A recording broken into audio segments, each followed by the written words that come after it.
먼저 오늘 귀한 안식일에 주의 전에 하나님께 예배 올리기 위하여 이 성전에 오신 여러분들을 주님의 이름으로 환영합니다. 더구나 오늘 저희 교회를 찾아오신 여러 손님 여러분, 제가 진심으로 교회를 대표해서 다시 한번 여러분을 환영합니다. 제가 말씀을 드리기 전에 몇 가지 좀 당부를 드리겠습니다. 이 시간 하나님께 예배를 올리는 거룩한 시간입니다. 그러므로 혹 급한 일이 있어서 스마트폰을 자꾸 꺼내시는 분들이 여러 분 계신데, 이 예배 시간에는 우리 하나님 앞에 나와 있다고 하는 사실을 기억하시고 요 한 시간만 여러분의 스마트폰을 보이지 않는 곳에 집어넣으면 좋겠습니다. 저도 그렇지만 주머니에 스마트폰이 있다가 없어지면 굉장히 당황스럽습니다. 그런데 가만히 제가 살펴보니까 필요해서 보는 것보다는 습관적으로 이렇게 나도 모르는 사이에 꺼내가지고 벌써 검색을 하고 이렇게 살펴보고 하는 제 자신을 봅니다. 굉장히 좋은 유용한 도구이지만 우리 하나님께 예배드린 시간만큼 여러분 스마트폰이 여러분을 방해하지 않도록 여러분이 스마트폰으로부터 자유로워지셨으면 좋겠습니다. 아까 오전 시간에 우리 부목사님께서 요 순서지에 들어있는 작은 종이 임팩트데이 전도책자 헌납 약정서에 대한 안내를 주셨습니다. 저희 교회가 존재하는 사명 첫 번째가 무엇입니까? 존재하는 사명 첫 번째가 무엇입니까? 예수님의 재림은 우리가 개인적으로 나 자신을 준비하는 것도 있지만 이 지구상에 거하는 수많은 거민들을 준비시키는 것도 예수님의 재림 준비입니다.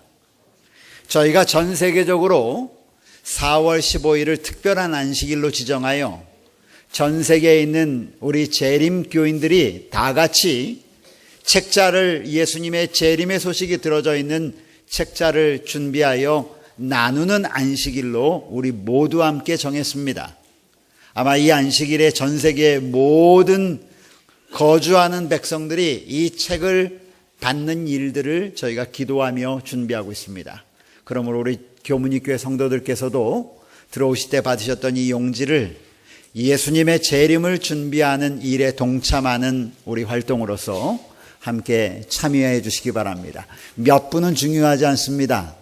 여러분께서 이 사역에 같이 동참하셔서 예수님의 재림을 전하는 일에 동참하겠다고 하는 귀한 헌신이 여러분에게 있기를 바라면서 준비하셨다가 이따 우리 예물을 하나님께 올릴 때 같이 올려주시면 감사하겠습니다. 하나님의 변함없으신 풍성하신 은혜와 사랑이 오늘 이 시간도 우리 사랑하고 존경하는 모든 성도들 위해 풍성히 임하시기를 축복합니다. 이번 한 기 동안에 여러분들은 참 놀라운 복을 받으셨습니다. 어떤 복이냐면 베드로 전서와 베드로 후서를 마음껏 공부할 수 있는 복을 받으셨습니다. 저와 여러분이 사도 베드로의 기별을 통해서 하나님의 음성을 찾아 떠나는 여행을 언제부터 시작했는지 혹시 아십니까? 다들 잊으셨죠? 대부분이. 제가 확인해 보니까 작년 11월 5일부터 시작해서 매 안식일마다 베드로전서와 베드로후서에 있는 말씀을 기초로 해서 그 말씀 가운데 우리에게 말씀하시는 하나님의 음성을 찾아 떠나는 여행을 시작했습니다. 그런데 저희의 뒤를 이어서 대총회에서 이번 2기의 안식일학교 교과를 베드로 전서와 베드로 후서를 연구하도록 하기 위해서 교과를 준비해 주셨습니다. 참 놀라운 은혜입니다. 하나님께서 우리의 필요를 아시고 우리의 필요를 채우시기 위하여 귀한 말씀을 연구할 수 있는 시간을 주셨습니다. 대총회에서는 일반적으로 약 7년 전에 안식일학교 교과 과정에 대한 결정을 합니다. 이 말은 2017년 2기, 지금 이번 기에 저희가 연구할 베드로 전서와 베드로 후서, 베드로 서신에 대한 결정을 이미 2010년경에 결정을 해서 2017년 2기가 되면 베드로 전후서를 공부하겠다고 하는 결정을 하고 이 책을 만들 저자들을 선정을 하고 그들을 통해서 자료를 만들기 위해서 여러 단계를 거쳐서 오늘 여러분과 제가 매 안식일학교 시간마다 하나님의 말씀을 연구하게 되는 것입니다. 그런 의미 가운데 지금 몇 년도까지 교과가 다 준비돼서 나와 있느냐면 2022년 1기 안식일 학교 교과를 무엇으로 연구할까가 이미 결정돼서 준비 중에 있습니다. 이런 사실을 보면 오늘 매 안식일 학교 시간에 저희가 받아 연구하는 그 안식일학교 교과가 얼마나 오랫동안 잘 준비되어 있는 책인지 우리가 알 수 있게 된 것입니다. 그러므로 여러분, 우리가 공부하는 안식일학교 교과가 얼마나 여러분들의 헌신과 수고를 통해서 우리 손에 들어왔는지 깨닫고 이 말씀을 통해서 여러분께서 하나님의 음성을 개인적으로 복습하는 귀한 시간이 되길 바랍니다. 이번 기 동안 베드로 서신을 연구하면서 아마 제가 여러분에게 전해드린 말씀과 중복되는 말씀도 있을 것이고 어떤 말씀은 제가 다루지 못한 문제를 좀 더 깊이 다루는 그런 은혜가 여러분에게 있을 것입니다. 어찌됐든 여러분, 매 안식일마다 주어지는 말씀을 귀담아 들으셔서 그 가운데 하나님의 음성을 듣게 되시고 여러분이 살피는 교과의 말씀을 통하여 주의 특별한 진리의 말씀을 깨닫는 우리 모든 사랑하는 교문이 교회 성도들 되시기를 간절히 바랍니다. 오늘은 베드로전서 4장 12절부터 19절에 있는 말씀을 살펴보겠습니다. 베드로전서 4장 12절부터 19절에 있는 말씀을 통하여 저는 그리스도인의 고난이라고 하는 제목을 가지고 오늘 말씀을 준비했습니다. 우리 함께 하나님의 말씀을 찾아 읽도록 하겠습니다. 여러분의 성경을 다 찾으셔서 여러분들 눈으로 함께 따라 읽어주시기 바랍니다. 베드로전서 4장 12절부터 19절에 있는 말씀입니다.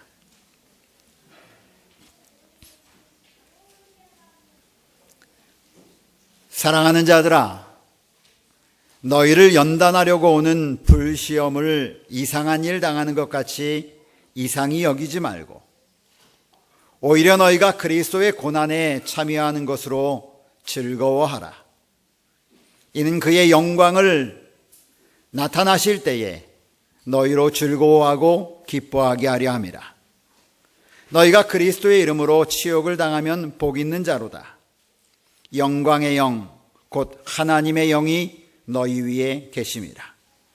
너희 중에 누구든지 살인이나 도적질이나 악행이나 남의 일을 간섭하는 자로 고난을 받지 말려니와 만일 그리스도인으로 고난을 받으면 부끄러워하지 말고 도리어 그 이름으로 하나님께 영광을 돌리라.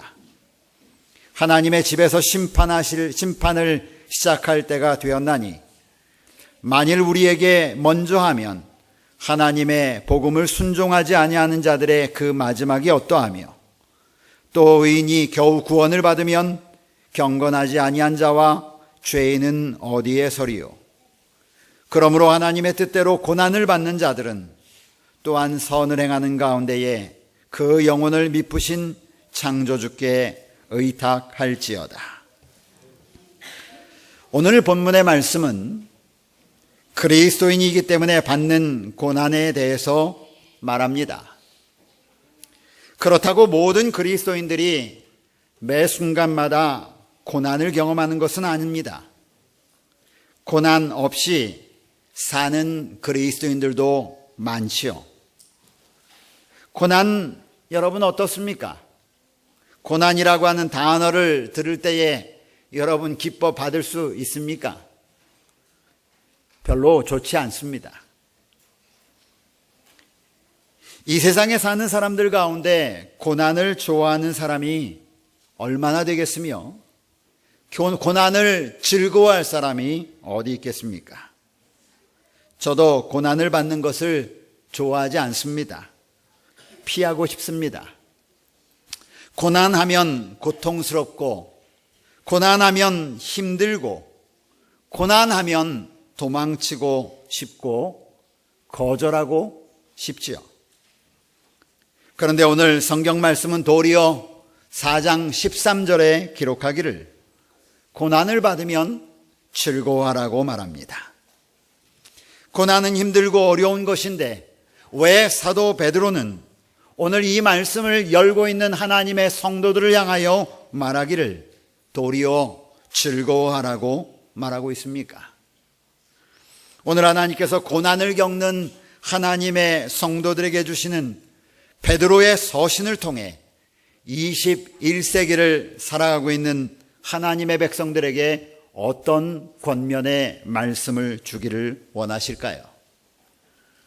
오늘 우리는 본문의 말씀을 통해서 마지막 시대를 살아가는 하나님의 백성들이 가져야 될 태도 가운데 특별히 고난에 대한 그리스도인 태도가 어때야 할지를 살펴보게 될 것입니다.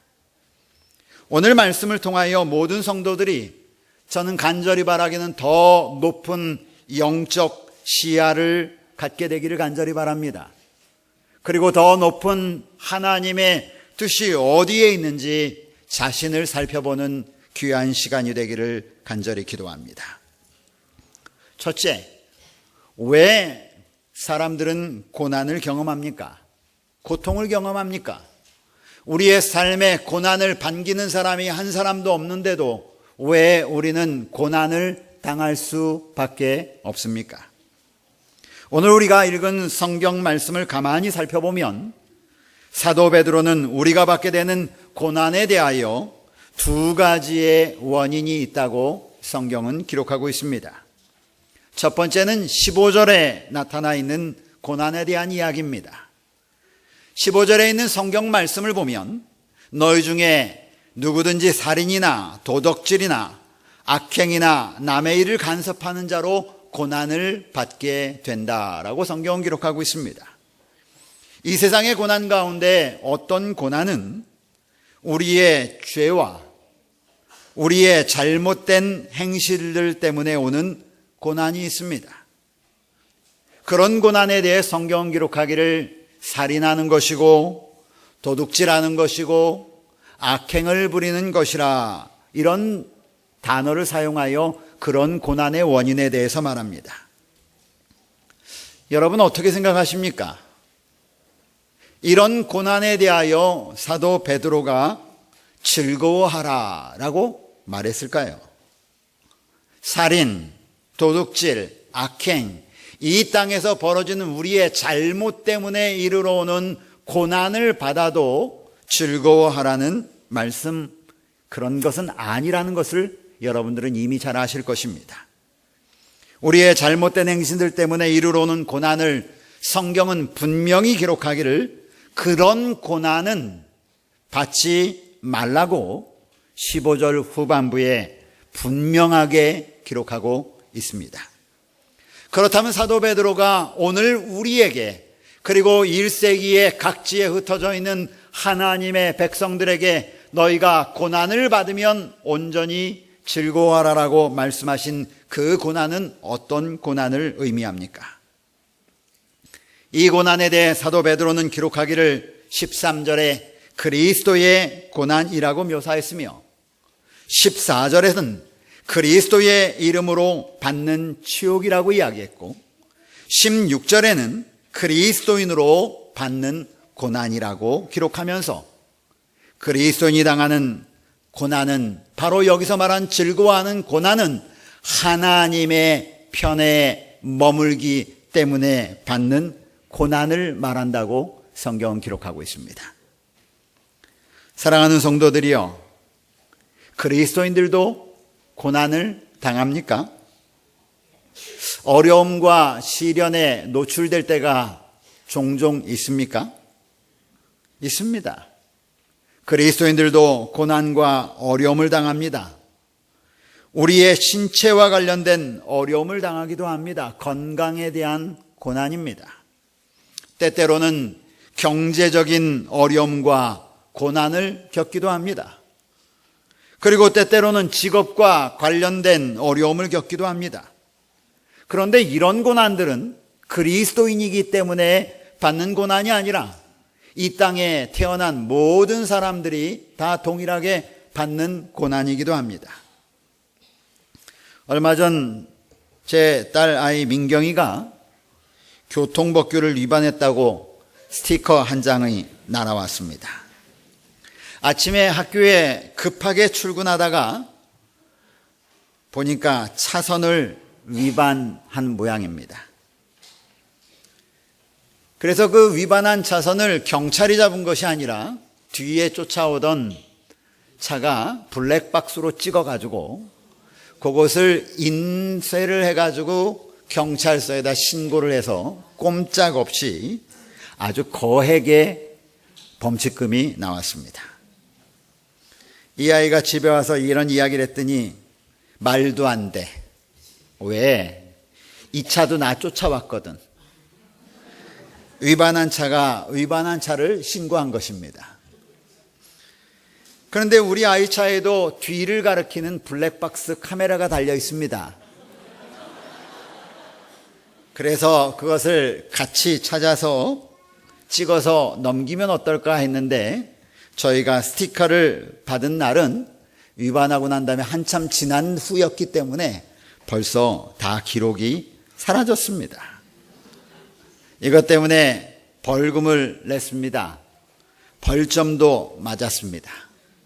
그런데 민경이는 계속 운전을 해야 되니까 운전을 우리 집에서 가장 안 하는 제 아내가 대신 면허증을 가져가서 제 아내가 벌점과 민경이를 대신해서 범칙금을 냈습니다. 이런 잘못, 이런 실수가 세상에 살다 보면 있습니다. 그리고 이런 것 때문에 때때로는 어려움을 당하기도 하고 때때로는 수고를 경험하기도 합니다. 이렇게 자신의 실수와 자신이 건강법칙을 준수하지 않거나 자신이 이 세상이 가르치는 그리고 적어도 그리스도인이 지켜야 할 경제 원칙을 지키지 않아서 우리는 이 땅에서 여러 가지 고난을 겪기도 합니다. 그런데 성경은 그러한 고난을 그리스도인의 고난이요, 그러한 고난을 그리스도의 이름으로 받는 치욕이라거나 그러한 고난을 그리스도인으로 겪는 고난이라고는 말하지 않습니다. 그렇다면 어떤 고난이 오늘 말씀하신 그리스도의 고난이고 어떤 고난이 그리스도의 이름으로 받는 치욕이며 어떤 고난이 그리스도인으로 받는 고난, 곧 즐거워해야 할 고난입니까? 성경에는 자신의 실수나 자신의 잘못과는 상관없이 오직 하나님의 뜻에 따라 살고자 하는 그 원칙 때문에 고난을 당한 성도들의 모습이 성경에는 수도 없이 많이 기록되어 있습니다. 그 중에 저는 창세기 37장에 나오는 요셉에 대한 이야기를 살펴보려고 하는 것입니다. 이 세상의 방식대로 살아간다면 요셉은 정말 바보 같은 사람입니다. 쑥맥 같은 사람이고 융통성이 전혀 없어 보입니다. 그는 자신이 처한 위치를 잘 알고 있었습니다. 그는 노예로 팔려왔으며 그는 한 가정의 하인으로 평생을 살아갈지도 모르는 위치에 놓인 사람입니다. 인간적으로 볼 때 그의 현재 형편을 바꾸기 위해서는 정상적이지 않은 어떤 특별한 방법이 필요한 시점이었습니다. 그는 평생 종으로 살아가야 됐고 그는 평생 많은 돈도 만질 수 없었고 그는 평생 권한도 가질 수 없었으며 그는 평생 주인의 손에 얽매인 그런 삶을 살아야 하는 사람이었습니다. 그런데 그때 그에게 기회가 왔습니다. 비정상적인 방법이지만 자신의 형편을 송두리째 바꿀 수 있는 절호의 찬스가 온 것입니다. 그런데 그는 죄악 가운데 형통한 부유한 사람이 되기보다는 그의 결정은 하나님의 은혜 안에 거하는 종으로 사는 길을 선택했습니다. 그는 자신의 선택과 관련하여 말하기를 이렇게 말합니다. 내가 어찌 이 큰 악을 행하여 하나님께 죄를 지으리이까? 그는 자신의 삶이 사람의 앞에 놓였다라고 생각하지 않았습니다. 그는 오늘 자기가 내려야 될 결정이 사람 앞에서 내리는 결정이라고 생각하지 않았습니다. 그는 오늘 자신이 내려야 되는 결정이 하나님 앞에서 하나님과 나와의 관계 속에서 내리는 결정이라고 그는 생각을 했습니다. 요셉은 그리스도인으로 살기를 선택한 것입니다. 하나님의 편을 선택한 것입니다.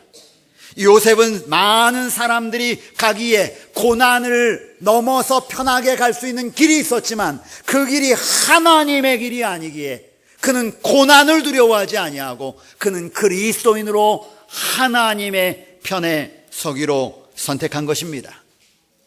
그 결과 그가 받은 것은 하나님으로부터의 문제 해결이 아니었습니다. 그가 그 고난의 길, 그리스도의 길을 선택한 이유 때문에 그가 하나님의 편에 서서 하나님께 득죄하지 않게 하여 하나님의 원칙 가운데 섰기 때문에 그가 얻은 것은 옥에 갇히는 신세가 되었습니다. 하나님의 편을 택함으로 그는 고난을 받게 된 것입니다. 또 다른 한 사람, 우리는 다니엘의 이야기를 생각해 볼 수 있습니다. 다니엘과 그의 세 친구의 이야기입니다. 그도 역시 답답한 사람처럼 보입니다. 정상적인 사람처럼 여겨지지 않습니다. 유독스럽고 융통성이 없어 보이고 천지를 분간하지 못하는 사람처럼 보입니다. 다니엘과 그의 친구들은 자원에서 고난 가운데 들어가려고 발버둥 치는 그런 사람처럼 성경의 모습을 보면 보입니다. 다니엘서 3장에는 두라 평지에 모인 다니엘과 수많은 사람들, 그리고 다니엘의 세 친구들의 모습이 기록되어 있습니다. 금신상을 만들어 절하라고 하는 왕의 명령에 거절하면 어떠한 형벌이, 어떠한 고난이, 어떠한 고통이, 어떠한 어려움이 그들에게 이르러 올지를 잘 알고 있는 두려운 시간이었습니다. 그들은 자원에서 고난의 편을 선택합니다. 세상적인 판단 기준으로 볼 때 어리석기 짝이 없는 사람처럼 보입니다. 그 결과가 어떻게 자기 자신에게 다가올지 뻔히 들여다 보이는 그런 상황입니다. 왕은 다니엘과 그의 친구들을 전적으로 신뢰하고 있었습니다. 그래서 다시 한번 다니엘과 그의 친구들에게 다가가서 말하기를, 얘들아 너희가 잘못 들었을 텐데 내가 한번 너희에게 기회를 줄 테니까 제발 절하는 모양만 취해줘. 그러면 내가 너희를 내가 고난 가운데 구원해 줄게. 그런데요, 그들은 스스로 고난의 길을 선택합니다. 성경은 다니엘서 3장 16절로 18절에 이렇게 그들의 경험을 기록하고 있습니다. 그들이 말합니다. 느부갓네살이여, 우리가 이 일에 대하여 왕에게 더 이상 대답할 말이 없나이다. 왕이여, 우리가 섬기는 하나님이 계시다면 우리를 맹렬히 타는 풀무불 가운데서 능히 건져내시겠고 왕의 손에도 건져내시리이다. 그렇게 하지 아니할지라도 왕이여, 우리가 왕의 신들을 섬기지도 아니하고 왕이 세우신 금신상에게 절하지도 아니할 줄을 아옵소서. 그들은 하나님의 이름으로 고난받기를 자원하여 선택한 사람입니다. 바로 이런 고난이 그리스도인의 고난이며, 바로 이런 고난이 그리스도의 고난이며, 바로 이런 고난이 그리스도의 이름으로 받는 치욕인 것입니다. 사도 베드로는 너희가 이러한 고난 가운데 참여하는 것을 즐거워하라고 기록하고 있습니다. 예수님도 이런 고난을 받으신 분이십니다. 그분께서도 이 땅에 계실 때에 하나님을 위한 편에 서시기 위해 징벌을 받으시고 고난을 받으셨습니다. 선지자 이사야는 이사야 53장 4절과 5절에 기록하기를 이렇게 기록하고 있습니다. 그는 실로 우리의 질고를 지고 우리의 슬픔을 당하였거늘 우리는 생각하기를 그는 징벌을 받아 하나님께 맞으며 고난을 당한다 하였노라. 그러나 그가 찔림은 우리의 허물을 위하며 그가 상함은 우리의 죄악 때문이라. 그가 징계를 받음으로 우리는 평화를 누리고 그가 채찍에 맞음으로 우리는 나음을 받았도다. 그렇습니다. 예수님은 하나님의 뜻을 이루기 위한 고난의 자리에 자원하여 참여하셨습니다. 이 고난은 신실하게 믿음으로 살았던 믿음의 선배들이 경험했던 고난이며, 이 고난은 오늘날 하나님의 편에 서기를 원하는 그리스도인들이 기쁨으로 받는 고난입니다. 오늘 이 귀한 거룩한 예배의 자리에 하나님께 거룩한 예배를 올리기 위해 참여하신 성도들 가운데 혹 이와 동일한 그리스도의 고난에, 그리스도의 이름으로 받는 치욕에, 그리스도인으로 받는 고난에, 그런 고난을 경험하고 계신 성도들이 계십니까? 안식일을 지키기 위해 더 좋은 자리가 있음에도 불구하고, 더 좋은 봉급이 있음에도 불구하고, 더 좋은 약속이 있음에도 불구하고, 그렇게 따라가면 편하고 고난이 없고 편안하고 안전한 삶을 살 수 있는데, 하나님의 편을 선택하기 위하여 거룩한 안식일을 구별하기 위하여 고난 가운데 들어온 하나님의 백성이 있으십니까?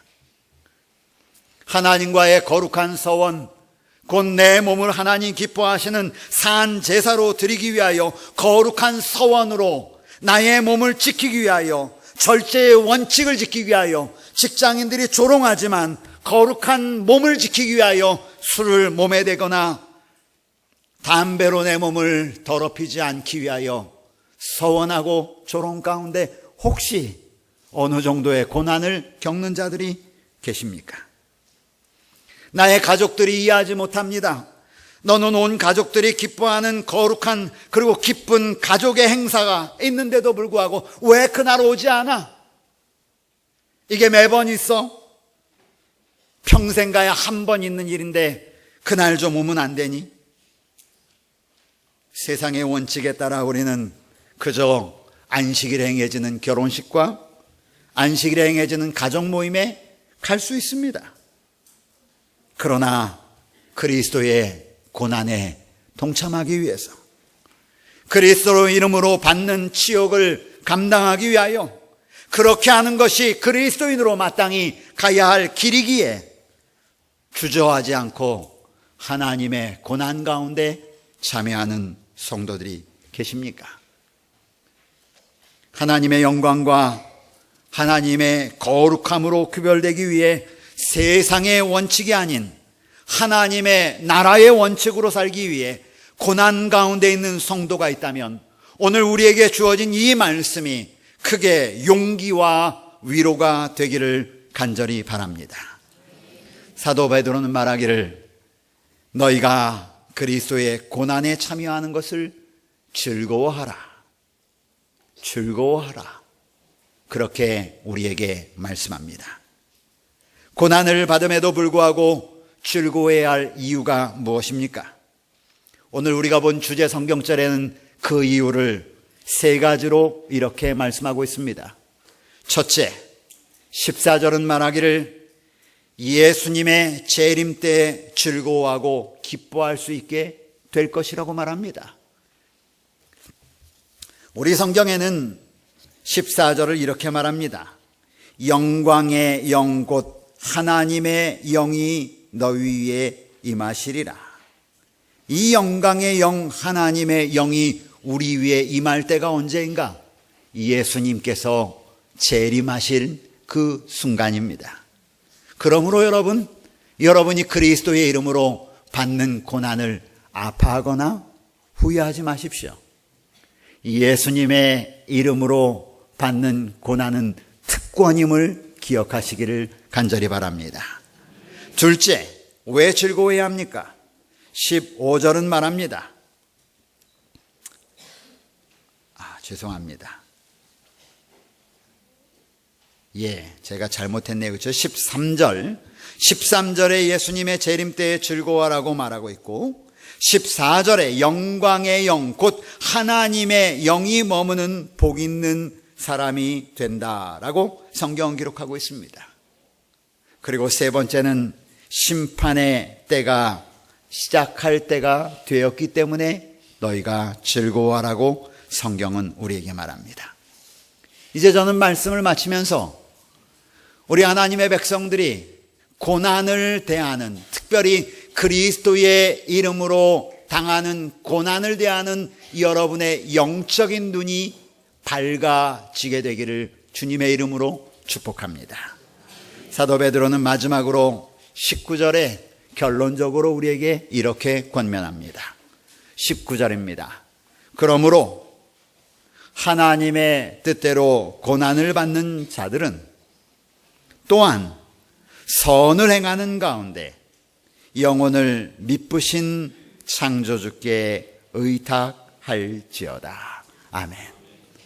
우리 모든 사랑하는 성도들께서 하나님의 편에 굳게 섬으로 말미암아 하나님의 거룩한 영광의 자리에 참여하는 주의 백성 되기를 간절히 바라면서 말씀을 마칩니다.